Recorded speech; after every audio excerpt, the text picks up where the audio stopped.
and Tasty Cakes podcast. I'm Bert Lepore. He's Samuel Monte Carlo. We're hanging here with Angry Mike D, and we talk about music, movies, and so much more.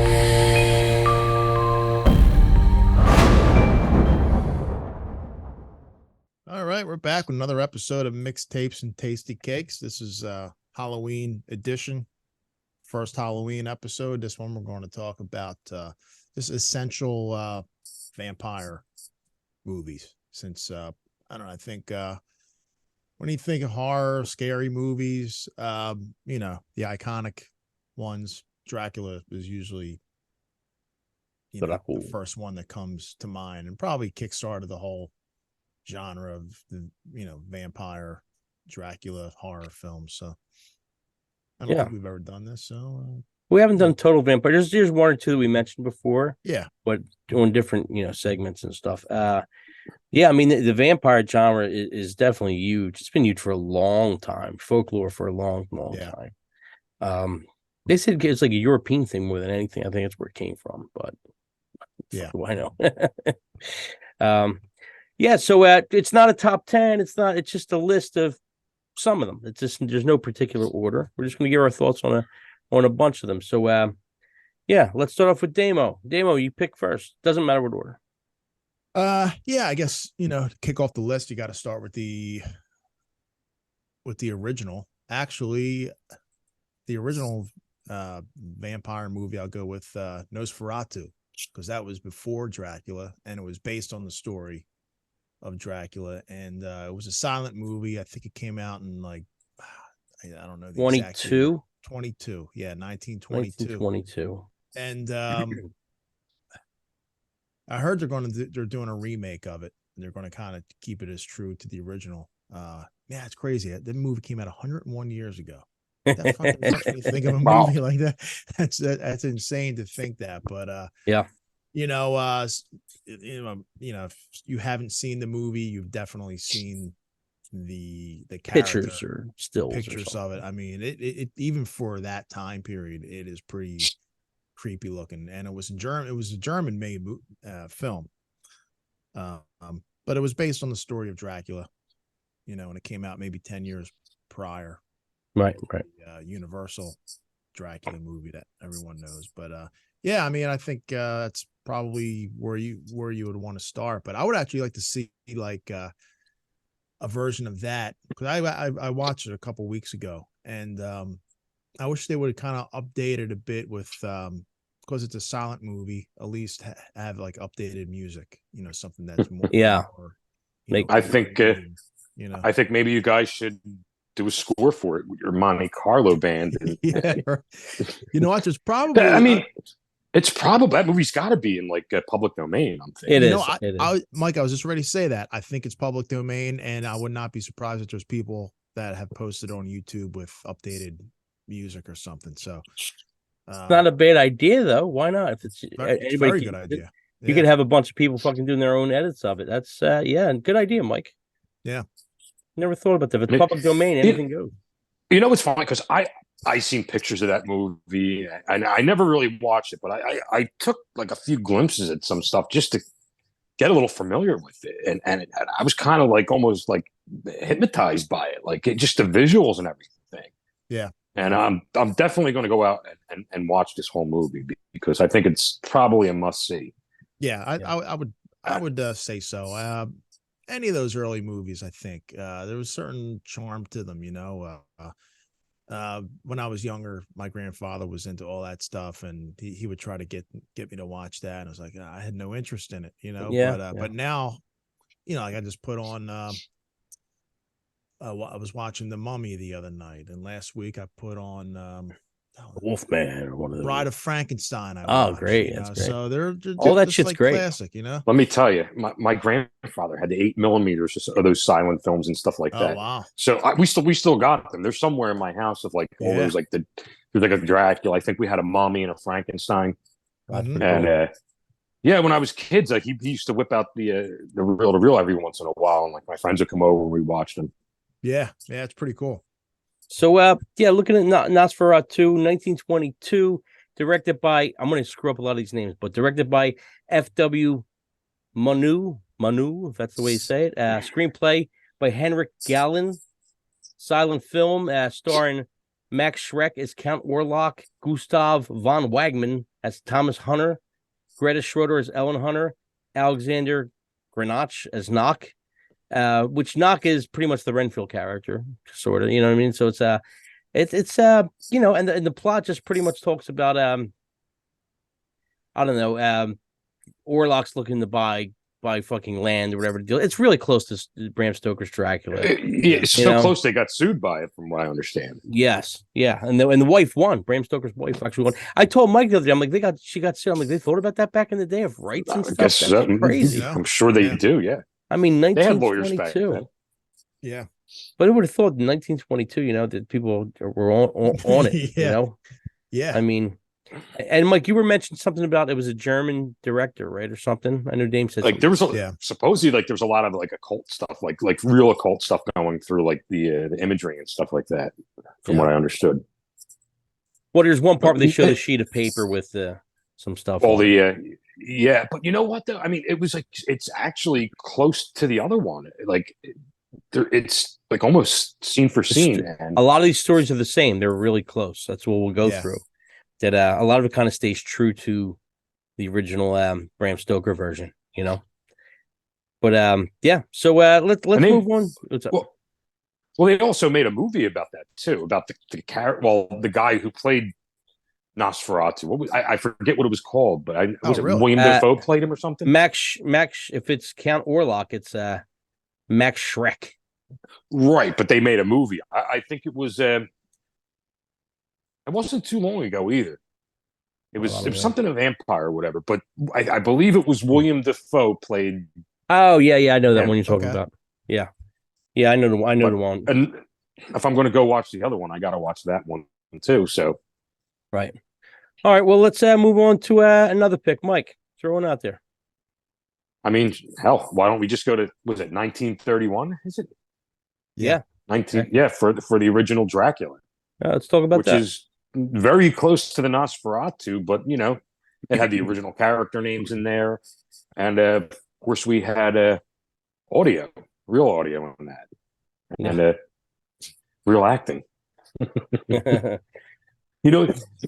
I mean, I kind of thought like if I'm watching that, I'm looking at that, and then this is the first one I've seen this as a kid like a few times, and I don't remember it being that hokey. Like it was kind of scary as a kid. Of course. Now when you look. Renfield he stole the show, man. I got that in my notes. He was the star of the show.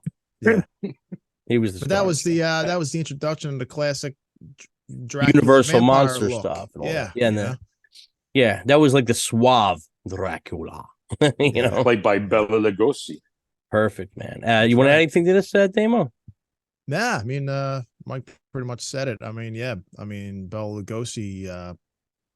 One of the horror icons. That's what he was. That stare, man.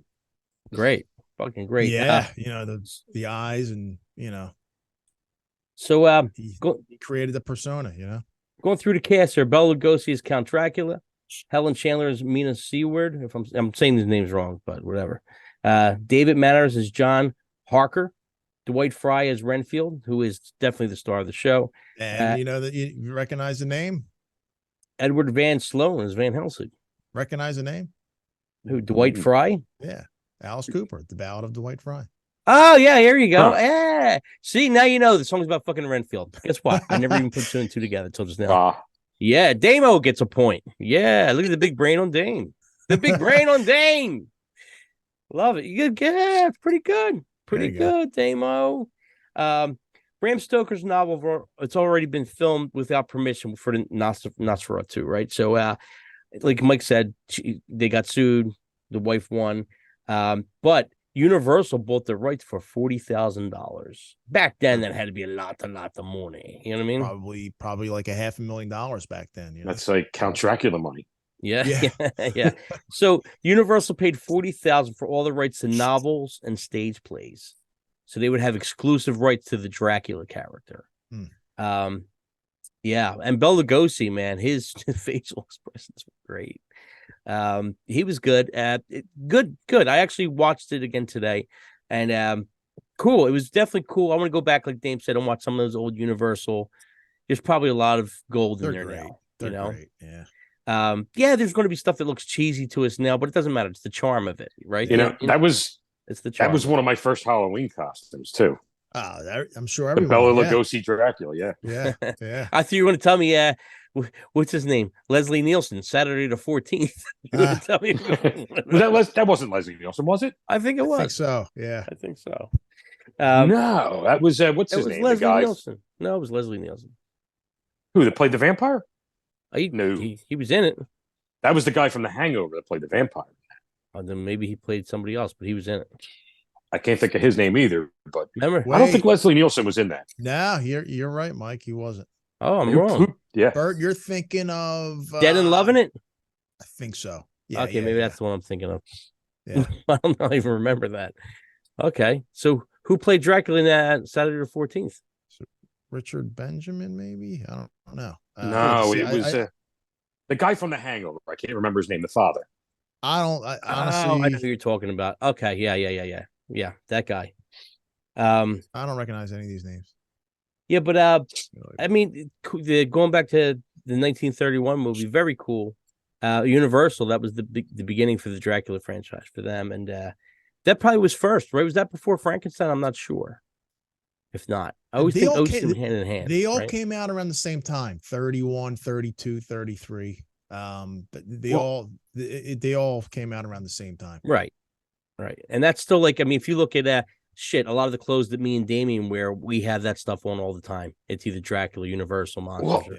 We still love it. Wasn't like Mary Shelley, like Bram Stoker. I think there was another one. They were like all friends or something like that, if I heard right before. Like it would make sense. And they used to sit around and like make scary stories for each other. So I could be wrong, but this is what I heard, that's how these books came about. Dracula was first, followed by Frankenstein, the Mummy.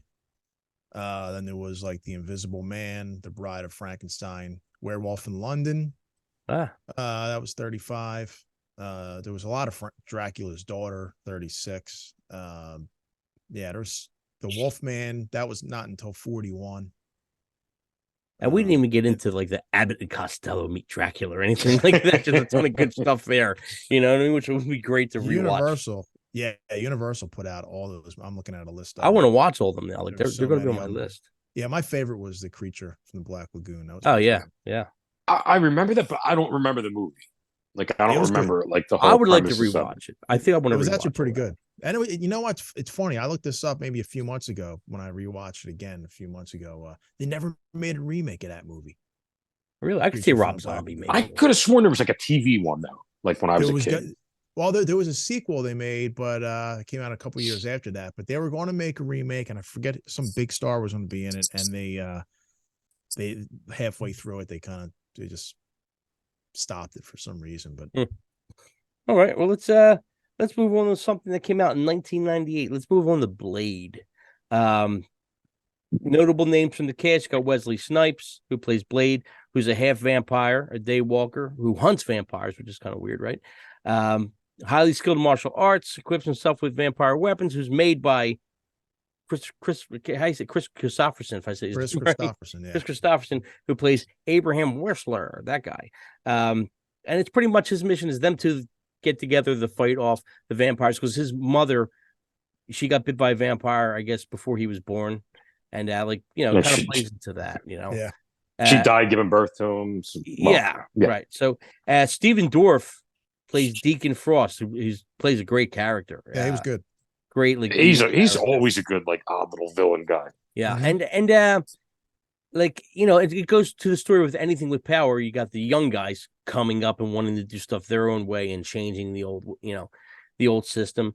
But I thought the movie overall was really good. You know what I mean? I actually refreshed on it last night. And he looks the part. He looks great. The outfit's great. The haircut, the whole bit. It works. Like the Blade character definitely works. I never read the comic book, but I didn't know of it. Yeah, I think there was 3 movies. I saw all 3. I really liked them. And it's a Marvel superhero too. But the movies were really good. I liked the character, the story, the villains were great. Yeah, you know? Triple H was in like the second one, or he was in one of them. Yeah, maybe the second or third. Second or third, yeah. Yeah. Anybody want to add anything else to Blade? No, I mean, I saw that when it first came out, and I think it was a comic book first, right? Yeah. Yeah, Mhm. yeah. Marvel. But yeah, I really don't remember too much of it. I looked at the film and I'm like, wow, this is not how I remember it. But I remember it being good. Yep. Damo, what do you got? We went through out there. I got one of my favorite ones. Man, actually, there's like two favorites on this list. I got at But least three. Definitely. Yeah, I'm gonna go with The Lost Boys. That's Nice. probably my favorite vampire movie of all time, and probably one of my favorite movies of all time. Man, I could watch that movie any day, anytime, any scene, and just I can turn on the TV. It could be halfway through the movie, and I'll watch the rest of it. The characters were great. Mm-hmm. They're cool as shit. Every fucking character in that movie, every actor was great. The Lost, was that the one with the Froggy Brothers? Yes. Yeah, the Frog Okay. Brothers. Yes. I mean, it was, the Coreys, the two Coreys were in it. I mean, the dad was a great character. Kiefer Sutherland. How come nobody thought of the water guns with the holy water before that? Yeah, right. Yeah. Yeah, it was just great, man. And to follow the rules of all the vampire movies and the initiation test they did and just the whole look of it. It was just the one movie. cool thing that they did, which is lacking in movies before and after the 80s. The 80s, even if it was a horror movie or something like that, there was always kind of some little slapstick comedy thrown in there somewhere. Mhm. There was always something. They did that in the 80s all the time, and it worked. Because there's some funny, goofy spots that you think wouldn't fit, but they were, Well, you just need that little bit of like a break sometimes, like in Sure. between the gore and the horror, just to Make catch it your breath a look little bit, real. Yeah, Yeah. there was definitely some comedy in there. There's some funny scenes. I still watch. But that's what made it get great. a kick out of. Yeah, you know what? And I think it made vampires cool again. Yeah. Well, They look like a rock band now. They look like a rock band. Look like a band that played on the Sunset Strip in the 80s. Yeah, look like a rock band. Mike, when anything that Lost Boys? Nah, I'm good. Except for the line that I always got was, Michael, you're eating maggots. Yeah. Maggots. Yeah. Well, that's how he tricked them. He tricked them with the maggots. He tricked them with the lo mein, and then when he gave him the wine, rice, the blood, wine, so don't drink it. It's blood. He's like, oh yeah, sure it is. Just like the other two things were, right? Yeah. And he's drinking it. That's how he became vampire. That was a cool twist there. So just some of the notable names in the cast. You had Corey Feldman was Edgar Frog. Jamie Gertz, Star, gotta mention her.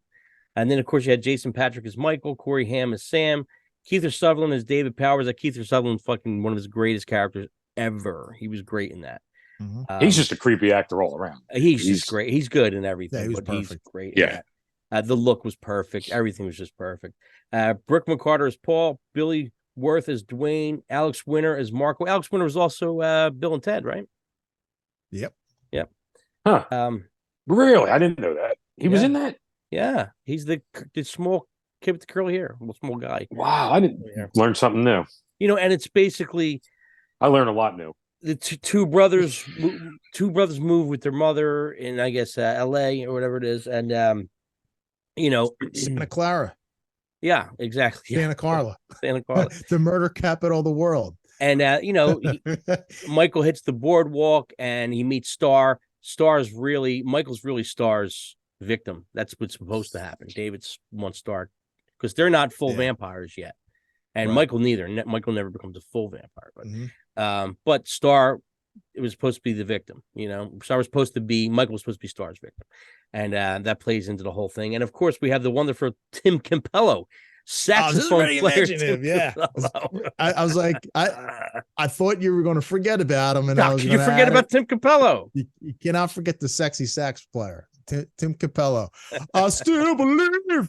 Yeah, and guess what? Great soundtrack. This movie has a great soundtrack. It does. Yeah, it really does. It's got a real good. I know People Are Strange is one of the songs in the film, and also the main song. I always call that song not, but I forget what tells the main Uh, song.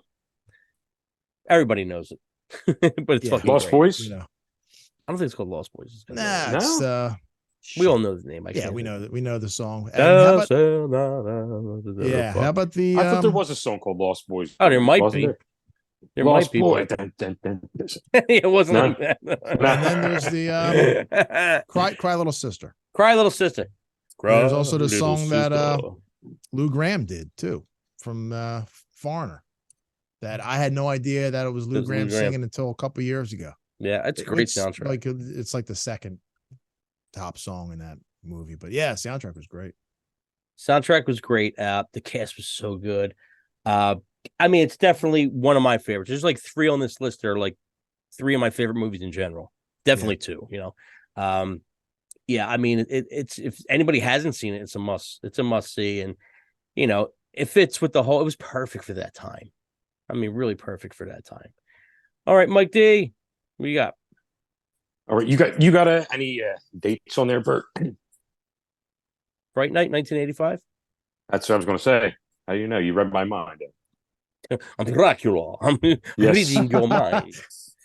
Well, we're going to go with one of my favorites. I haven't seen this since I was a kid, but I used to watch it a lot. Fright Night. Yeah. And I think there's just like something about just being like a kid and like nobody believes you when you're telling them. And it's just no matter how much you try to prove it, it just you can't do it, you know. Yeah. And that was probably even a little more frightening than actually the movie because it's like you're just alone, you know. Nobody wants to hear what you have to say. Yeah. And But for it's pretty points, much the two kids are spying on their new neighbors and they find out they're vampires. What a better premises. Right. That's the premise right there. And you know, Mhm. and one thing about this podcast, between the movie Trick or Treat and Fright Night, we mention these movies all the time. These 2 movies, they come up all the time, which is great. Fright Night is probably my second favorite vampire movie next to Lost Boys, and it's I can't even name 1 and 2. It's like 1A and 1B. They're so close, those 2. I love Fright Night. I saw it. I remember it was on Channel 29 when I was a kid, probably a year after it came out, like 86. It was on TV around Halloween time, and I just fell in love with it. It was on again, and I had the VCR ready. I remember I taped it, and I wore out that tape, man. I used to watch it all the time. And the same thing came out in the 80s, and it had a little bit of that comedy thrown in there. There was still a little bit of comedy still thrown. And the story was great. Yeah. You know, I love it when they follow the vampire rules, you know? Yeah. Yeah. Yeah. I mean, it's a real good movie. It's definitely on my list, especially because I love the little comedy also that's thrown in there. Chris Sarandon as Jerry Dangeridge, if I'm saying that right. William Ragsdale as Charlie Brewster. Charlie was the main kid, right? Yeah. Amanda Burse as Amy Peterson, which is from Married with Children, right? Yeah. Marcy Darcy. Mm-hmm. Stephen Jeffries as Edward Evil Ed Thompson. Jonathan Stark as Billy Cole. And Roddy McDowell as Peter Vincent, which is pretty much like the Van Helsing. He was like the Van Helsing, yeah. Yeah.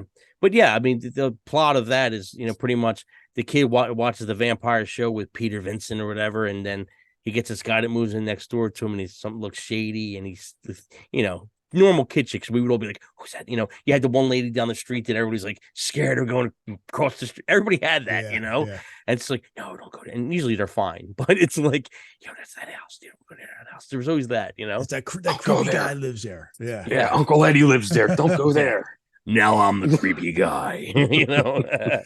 So yeah, so little kids always, we could all tell that story. We all had that, right? I mean, it's fucking wild. But it was a fun movie, perfect 80s movie. Still holds up to today. And you know, the little bit of the comedic thing thrown in with the whole / horror, but not horror. You know what I mean? It works. It just works. Damo, what you got? Wait, Mike did his. Now you. Oh, I skipped me. Yeah. Okay. But let's go with my favorite vampire movie. Came out in 1994. Interview with a Vampire. Directed by Neil Jordan. Screenplay by Anne Rice. Based on the Interview with a Vampire Chronicles from Anne Rice. Tom Cruise is Lestat. Brad Pitt is Louis D. Antonio Banderas as Armand, Stephen Ray as Santiago, Christian Slater as Daniel Malloy, and Kirsten Dunst as Claudia. So before this movie came out, I did read the books. Well, I read the first 2 or 3. Actually, one of my bands was called Lestat, which is, yeah. So that's, I think there's a band Lestat too, though. Yeah. There's probably a million of them now. We had it first, so that we were called Lestat. So you had before the movie, that's right. Yeah. So, and of course, everybody said, now coming to stage, Lestat, Lestat. You know what I mean? So, yeah. So, when this, reading the books were great. Mike Collins actually got me to read the books. Mike Collins from Machines of Penalty. We go back way back. So we were playing in a band together, and he came up with the whole thing, or somebody he knew came up with it, and it was a great story. So we got into this whole vampire thing, and we didn't act like it, but we just the name, But when we heard that Brad Pitt got cast as Lestat, we were like, no fucking way. I mean, listen, I thought Julian Sands was going to be the perfect Lestat. Warlock wasn't that long ago that it came out. I'm like, this guy's perfect, because it's very flamboyant. That was a good cast in that movie. Yeah. But it was a great cast. So I figured somebody real flamboyant would have played, but Tom Cruise was excellent in that movie. Like, wow, Yeah, I'm like a very hit or miss with Tom Cruise. Mostly miss. I'm not a fan, but he was great in that. He was great. And Brad Pitt, it broke Brad Pitt and made him huge. Mm-hmm. It made him huge. The storyline was great. But it's like when that came out, that did so well, and it was such a big production. Now, I did like Queen of the Dam that came out afterwards. And Queen of the Dam was good too. It was pretty much based on the second and third book. It was a mixture between the second and third book. It was good, but it was definitely more campy, undergroundish kind of look. It wasn't. That didn't get the big release, I don't think. No, Interview with a Vampire was this, the other one just kind of just came out, It was good though. I still thought it was good, but it was definitely more campy. But the story with that was probably a little corny for the time because, originally he woke up from the sound of rock music. It was one of those, which is a hard sell now. But back in 80 was was probably perfect for what she was writing, but it was great. I mean, I loved it. Any other thoughts on Interview with a Vampire? Yeah, like you, I read the book first, and I read it maybe like when you started to hear that they were going to make a movie about it. So it was probably like around 93 when I read the book, and I thought the movie followed the book perfectly. I don't know if they left anything out. I mean, it was pretty much it. Yeah. And I read the book, and then I saw the movie shortly after that, so it was still pretty fresh. And man, it was great to get that visual of what you had in your mind, right? Because usually it don't stay that way. And who was the interviewer? That was Christian in the movies, Christian Slater. Yeah. But even like that, it's supposed to be River Phoenix. You're right. Originally, yep. So even the storyline for that is great. Even just in general, it's just like you have a vampire telling his story. Fucking great. Must see if anybody hasn't seen it, which I can't imagine anybody not seeing that yet. Mike, want to add anything on before we move on? No, I'm good, man. All right, so we got 2 left here, and we're gonna go with Salem's Lot. What do you got, Damo? Salem's Lot was really good. Stephen King. It was a mini series. I got that on my list to go back and watch because I haven't watched it in It's a weird one, yeah, but I definitely have to go back and watch that one. I remember parts of it. It was kind of like they were like taking over the town, and like everybody was kind of like screwing each other. Basically, based on a book too. Yeah. Stephen King book. Yeah. We got written by Stephen King, screenplay Paul Monash, directed by Toby Hooper, who also did something he did Texas Chainsaw Massacre, didn't he? Yeah, same guy, right? Yeah. David Soul is Ben Mears, which David Soul you'll know from Starsky and Hutch. So it's got that 70s fucking feel and look. And it was a mini. 70s movies are the best. They were the best. They were just the best. Yeah. We're going to do an episode, I think, on that. I don't want to go too far into it now, but we should do an episode on why 70s movies were the best acting movies. Mm-hmm. I'm down with that.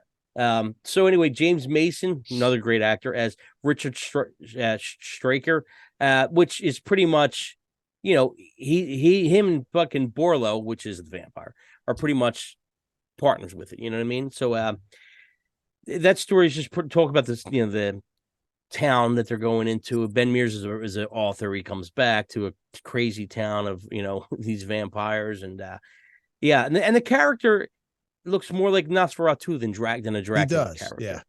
So pretty close. And the glowing eyes in the movie's pretty good. Very cheap looking though. Yeah, but kind of interesting. But it's But it's one of those movies I remember I've seen. I remember bits and pieces of it. I remember the old VHS because it was a double VHS, which was rare in the beginning of those days. I just remember the cover, the kid floating in the window from. Right. See, now I remember just the cover with the fucking Nosferatu looking guy, But maybe they might have had a couple though. But anyway, I think that's one to go back. Maybe it's like a 3-hour movie, I think, or miniseries. So maybe go back to that. All right, we got one more left here, guys, and this is probably my second. Huh? I said, and I got one more. You got one more on top of it? Okay. So, all right, the last one I want to throw out there, and we'll start with Damien. This is probably my second favorite vampire movie, From Dusk Till Dawn, 1996, directed by Robert Rodriguez, screenplay by Quentin Tarantino, Harvey Keitel, George Clooney, Quentin Tarantino, Juliette Lewis, Selma Hayek. I mean, there's just so many great names. There's Danny Trejo, Fred Williamson, who's also in Salem's Lot. Damo, what you got? Yeah, it was. I watched just a few days ago again, and I mean the Robert Rodriguez movies I really enjoyed. Very close to Tarantino movies. And you had no idea. What's that? I was gonna say, if you enjoy Robert Rodriguez stuff, man, go hunt down Lucha Underground and watch Lucha Underground. Yeah, you love it. I know. I was actually looking into it a couple of days ago. But I mean, the first time I saw it, I didn't know what I was getting into. I didn't know anything about it. And like midway through the movie, it turns into like a vampire movie. It was great. Yeah. Right. It starts out one way and then it becomes another movie, but the cast is great and it's a great movie. Mike, we have like 3 minutes left. Okay. Well, you can go. It's not going to be long. Well, my favorite character in that was the Sex Machine. With that Tom Savini. And he's a makeup guy and stuff like that. Yeah, he's a makeup and stuff. Yeah. That was a real good character. I mean, I thought the whole movie was really, really, really good. Sammy Satanico, what was her character? Satanico. I don't remember all the names. Yeah. But I just remember the Sex Machine. That scene with her, everybody's like, wow. It looked like they're in the Bugs Bunny where the jaw drops. Satanico Pandemonium. Yeah.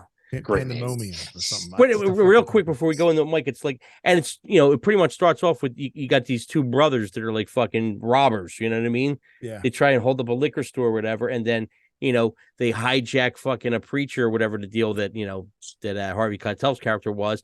And they go to the bar to meet up where he's going to meet. And then it turns into a whole different. Just a whole. It's almost like vampires. It's almost like you start voting for the bad guys. It's one of those twists where these guys are pieces of shit. And then wait, now you're with these pieces of shit. It's so weird. Right. Mm-hmm. Mike D, what you got in the last one? All right. Quick and simple. Embrace of the Vampire.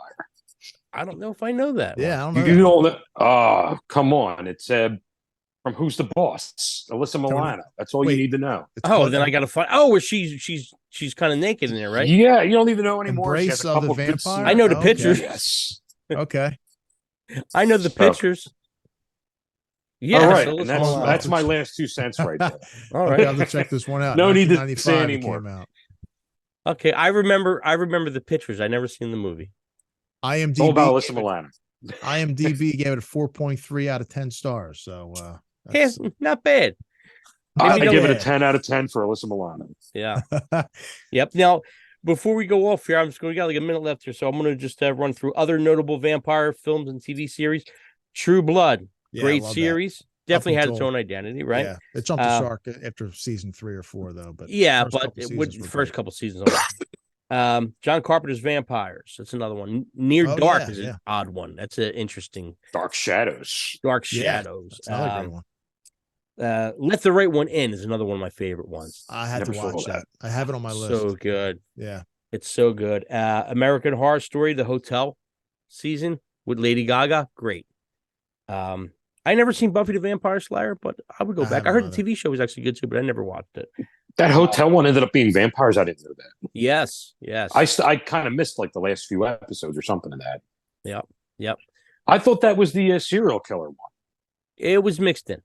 A few seconds left. It was mixed in. All right, guys. Mixtapes and tasty cakes. See you next week.